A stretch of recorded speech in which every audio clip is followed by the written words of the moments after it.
নমস্কার,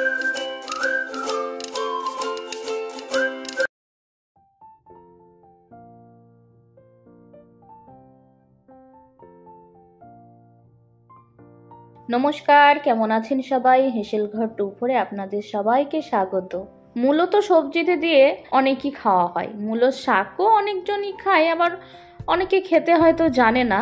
তো তাদের জন্য স্পেশালি এই রেসিপিটা। যারা জানে তারা তো জানেই যে মূলোর শাকটা কতটা টেস্ট লাগে গরম ভাতে খেতে।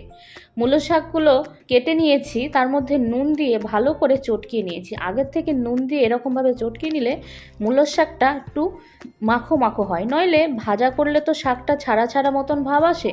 আর যদি আগের থেকে নুন দিয়ে চটকিয়ে নেন তাহলে শাকটা ঘন্টর মতন মাখো মাখো হয়। কড়াই বসিয়ে তার মধ্যে তেল দিয়ে দিলাম রসুন, শুকনো লঙ্কা আর গোটা সর্ষে ফোড়নে।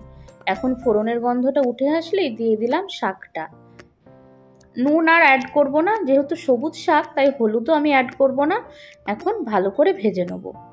শাকটা কাটার পরে যখন নুন দিয়ে শাকটা চটকানো হয়, তখন যদি আপনাদের মনে হয় সেই ক্ষেত্রে নুনের পরিমাণটা কম আছে, তাহলে আপনারা রান্নায় নুন অ্যাড করতে পারেন। আমার ঠিকঠাক ছিল, তাই আমার নুন দিতে আর লাগেনি। এখন ভালো করে ভেজে নিচ্ছি।